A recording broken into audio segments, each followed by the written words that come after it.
generasi anak panah SCB Likas. Apa kabar kamu semua? Cikgu percaya kamu semua sehat dalam perlindungan Tuhan. Marilah kita memulakan kelas PKK online hari ini dengan doa Bapa kami. Ya Bapa kami yang di syurga, sucilah namamu, datanglah kerajaanmu. Terlaksanalah kehendak-Mu di bumi sebagaimana di syurga. Berilah kami makanan untuk hari ini. Ampunkanlah kesalahan kami sebagaimana kami mengampuni mereka yang bersalah terhadap kami. Janganlah biarkan kami tergoda, tetapi selamatkanlah kami daripada yang jahat. Engkaulah yang mempunyai kerajaan, kekuasaan, dan kemuliaan selama-lamanya. Amin. Anak-anak, sebelum kita mendengar pelajaran hari ini, marilah kita bersama-sama memuji Tuhan dengan lagu ini. Anak-anak boleh berdiri dan mengikuti gerakan dalam lagu ini ya. Marilah kita bersama-sama menyanyikan lagu ini.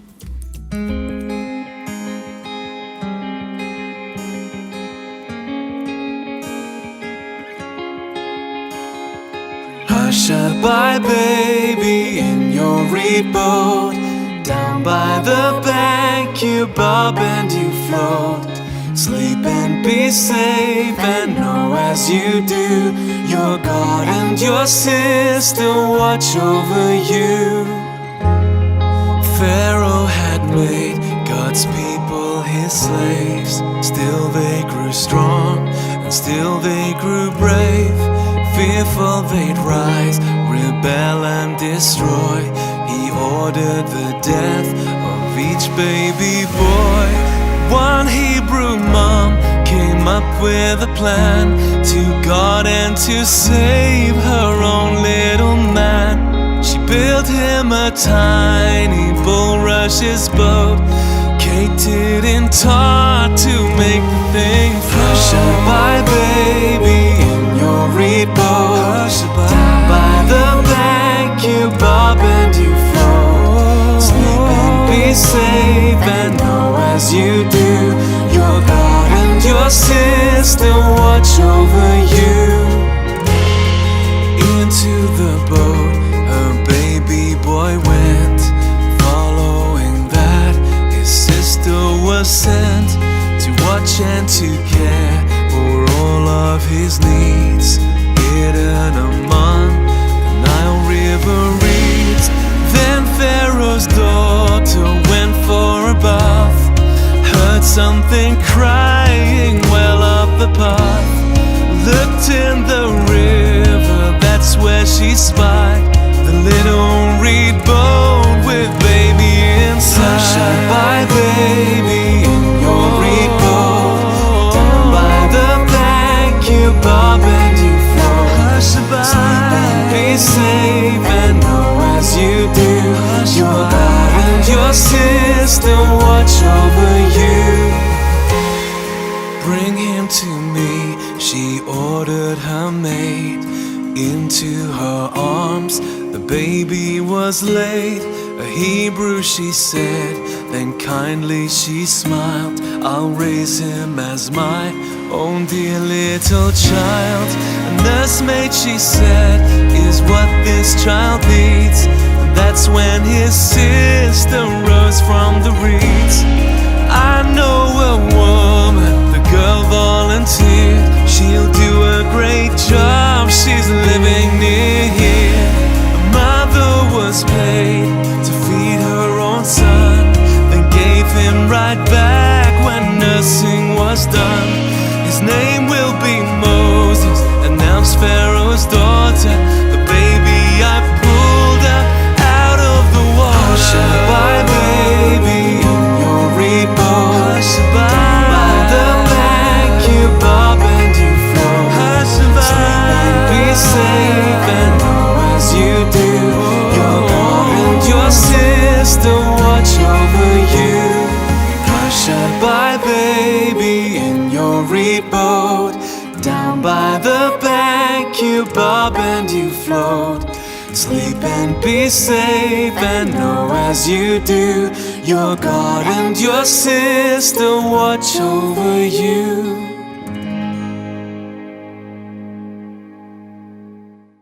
Shalom generasi anak panah. Kita bersama lagi dalam kelas PKK online hari ini. Cikgu berharap anak-anak tetap bersemangat mengikuti kelas ini. Pada minggu lalu, anak-anak telah belajar bahwa Tuhan boleh memilih dan memakai wanita untuk menjadi pemimpin. Anak-anak masih ingat siapa wanita tersebut? Ya, Deborah. Hari ini kita akan belajar seorang lagi tokoh pemimpin yang tertulis dalam Alkitab. Tokoh pemimpin ini ialah Musa ataupun Moses. Anak-anak, Kitab Keluaran, Kitab Imamat, Kitab Bilangan, dan Kitab Ulangan dalam Perjanjian Lama menceritakan tentang kisah Musa dari kelahirannya sampailah kematiannya. Memandangkan kisah tentang Musa sangat panjang, maka hari ini kita hanya akan mempelajari sebahagian daripada kisah Musa yang tertulis di dalam Kitab Keluaran. Siapakah Musa?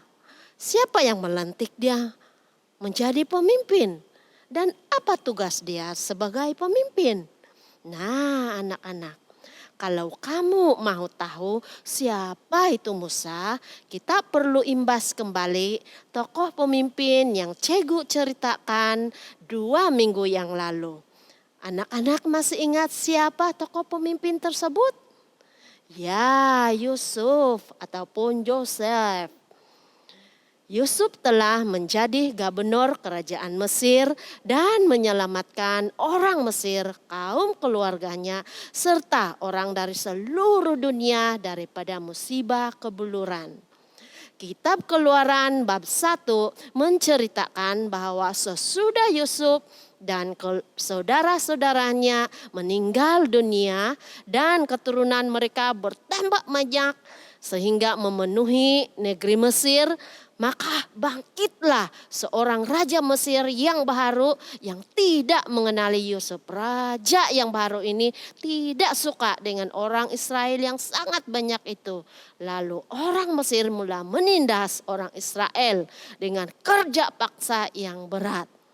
Baik-baik lelaki orang Israel dibunuh dan dibuang ke dalam sungai Nil. Pada masa penindasan ini lahirlah seorang baik lelaki dalam keluarga Amram dan Yakobed dari suku Lewi. Suku Lewi adalah dari golongan imam, yaitu orang-orang yang percaya kepada Tuhan. Baik lelaki ini mempunyai seorang abang yang bernama Harun dan seorang kakak yang bernama Miriam. Anak-anak, adakah bayi ini dibunuh dan dibuang ke dalam sungai Nil? Kitab Keluaran bab 2 menceritakan bahwa untuk menyelamatkan bayi ini, Yakobed meletakkannya di dalam bakul. Kemudian meletakkan bakul tersebut di tengah-tengah rumpun mensiang di tepi sungai Nil. Bayi itu tidak dibuang di sungai Nil, tetapi sengaja diletakkan di sungai Nil. Anak-anak, adakah itu suatu tindakan yang bijak? Adakah bayi itu selamat?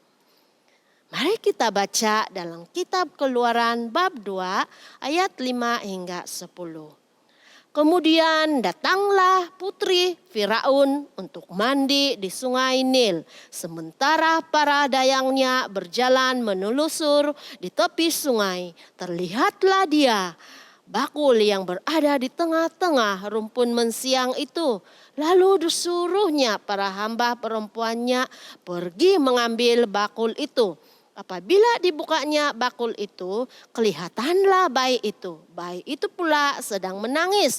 Maka timbullah perasaan belas kasihannya kepada bayi tersebut. Katanya, ini tentu salah seorang bayi orang Ibrani. Nah, anak-anak, putri Firaun telah menyelamatkan bayi tersebut dan menamakan dia Musa karena dia telah ditarik keluar daripada air. Kemudian bayi Musa diserahkan kembali kepada keluarganya untuk disusui dan diasuh. Ketika Musa sudah cukup besar untuk berpisah dengan keluarganya, Yakobed membawanya ke istana kepada putri Firaun yang menjadikan Musa sebagai anaknya sendiri.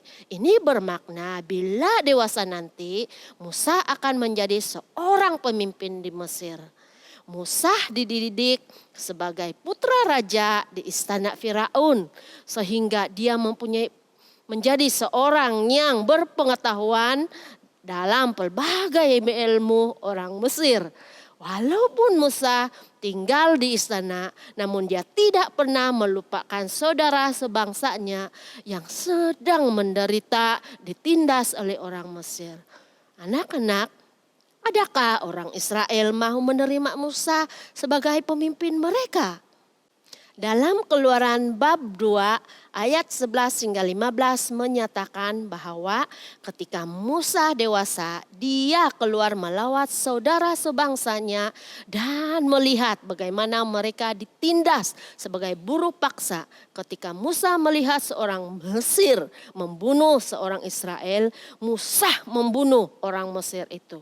Keesokan harinya Musa keluar lagi melawat saudara sebangsanya dan melihat dua orang Israel berkelahi. Musa berkata, "Mengapa kamu memukul rakan sebangsa denganmu?" Orang itu menjawab, "Siapa yang menjadikan kamu pemerintah dan hakim kami? Adakah kamu berniat membunuhku sebagaimana kamu membunuh orang Mesir itu?" Oleh karena Musa sangat takut, dia melarikan diri ke Midian.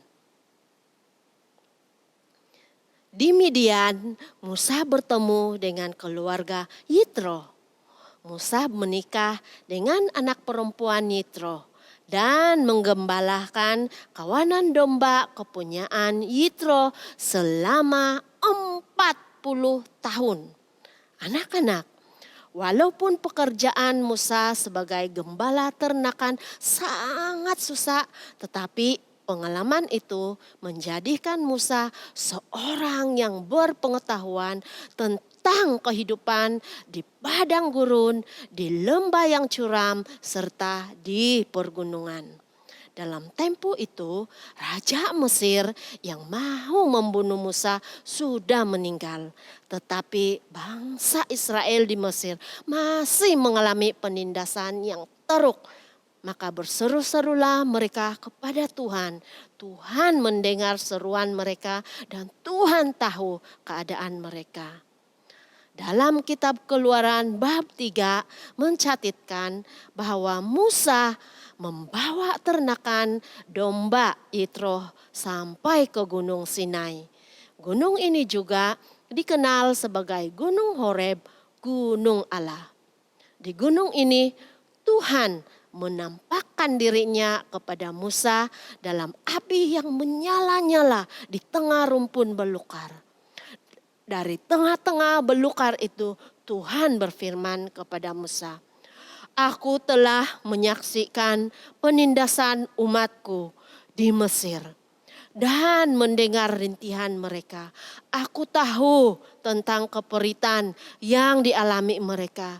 Maka sekarang aku mengutus kamu kepada Firaun untuk membawa orang Israel, yaitu umatku, keluar dari Mesir." Nah, anak-anak, siapakah yang mengutus Musa untuk memimpin bangsa Israel keluar dari penindasan di Mesir? Ya, Tuhan Allah sendiri. Tapi adakah Musa langsung bersetuju dengan Tuhan? Tidak, anak-anak. dalam bab 3 dan bab 4 mencatatkan 3 alasan Musa menolak panggilan Tuhan. Yaitu yang pertama, siapalah aku ini? Saya tidak berkuasa seperti Firaun. Orang Israel tidak akan mempercayai atau mendengarkan aku. Tetapi Tuhan memberikan Musa kuasa untuk melakukan mukjizat ataupun perbuatan-perbuatan yang ajaib. Yang kedua, saya tidak pandai berbicara. Saya ini berat mulut dan berat lidah. Rupa-rupanya Musa ini seorang yang gagap ketika berbicara. Anak-anak, tahukah Musa yang gagap berbicara itu bagaimana? Saya tidak pandai berbicara. Tetapi Tuhan berkata kepada Musa, aku akan menolong kamu berbicara dan aku akan mengajar kamu apa yang patut kamu katakan. Yang ketiga, utuslah orang lain bukan saya. Lalu Tuhan memberikan Musa seorang penolong yaitu Harun, abang Musa sendiri yang akan berbicara bagi pihak Musa. Nah, anak-anak, kalau Tuhan yang memilih kamu untuk menjadi pemimpin, pasti Tuhan akan menolong dan memberikan kemampuan untuk mengatasi setiap masalah dan kelemahan kamu. Tuhan tidak melihat kepada masalah ataupun kelemahan kamu, tetapi Tuhan mahu melihat sikap hati yang taat kepada panggilannya. Akhirnya Musa bersetuju dengan Tuhan dan kembali ke Mesir. Ketika sampai di Mesir, Musa dan Harun pergi menghadap Raja Firaun untuk meminta izin supaya Musa memimpin bangsa Israel keluar dari negeri Mesir. Tetapi Raja Firaun tidak mengizinkannya. Raja Firaun menambahkan lagi penindasan ke atas bangsa Israel sehingga bangsa itu sangat marah kepada Musa dan Harun.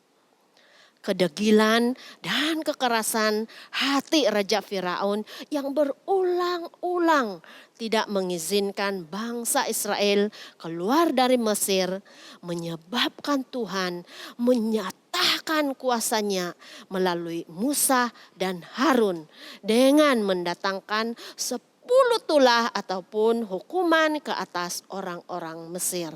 Ada di antara anak-anak yang tahu apa ke-10 tulah tersebut? Mari kita lihat.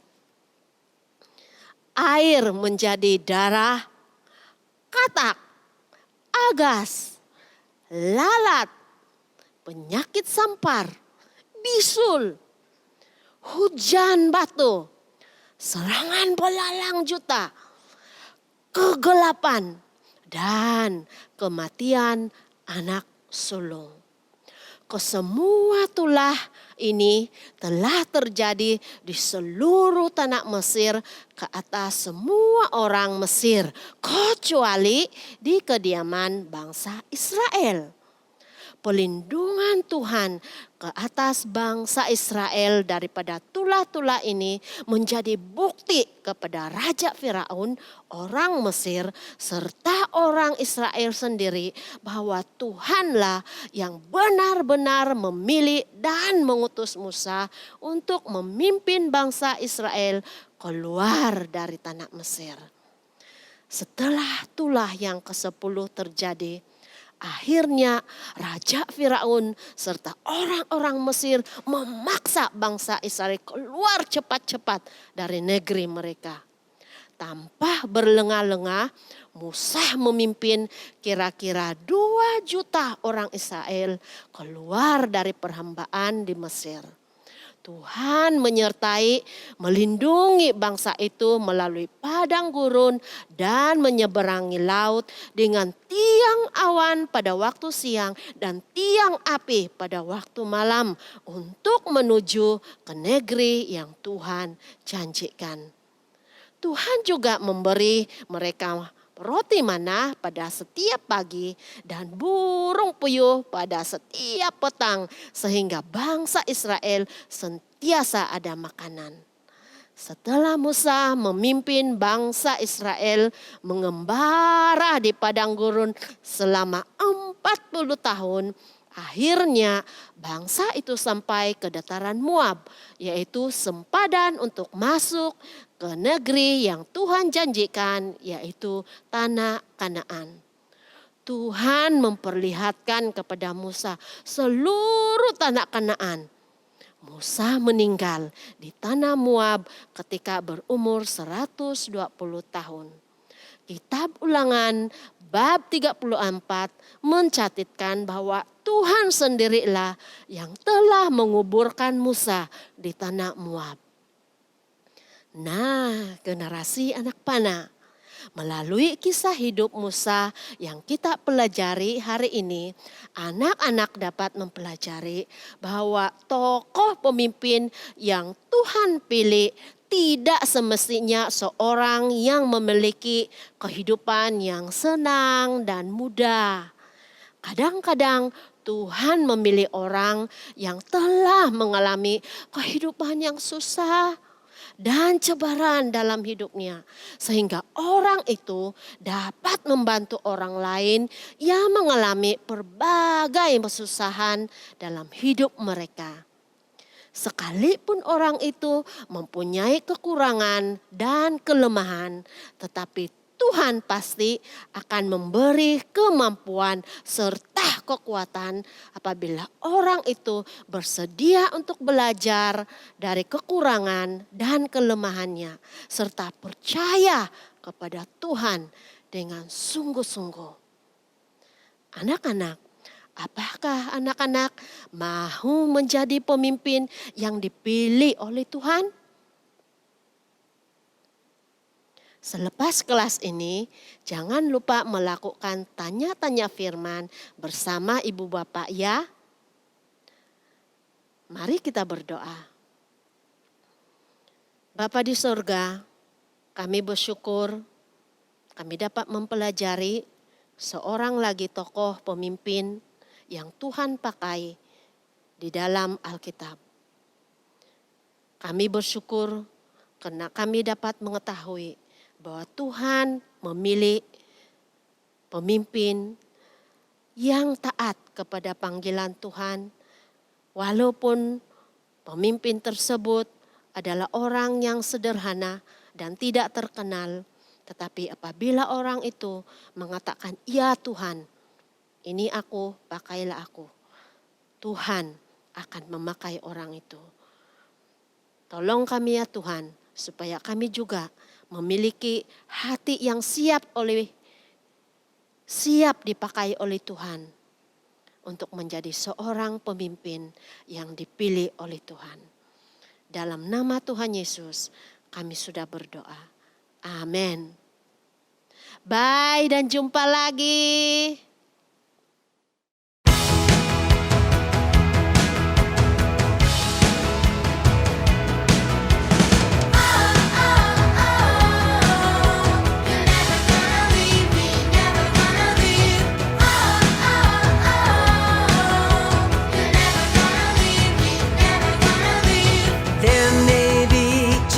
In the land, ooh Lord, you take my hand.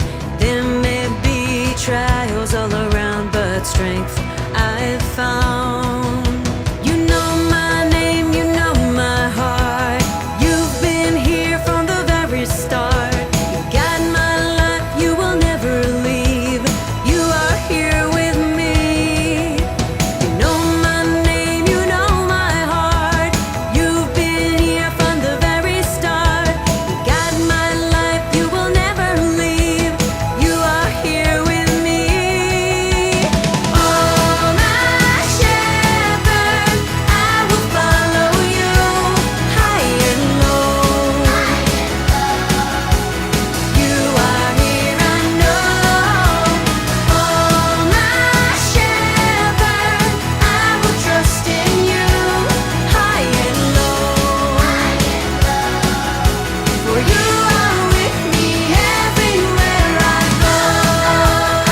trials all around, but strength I've found.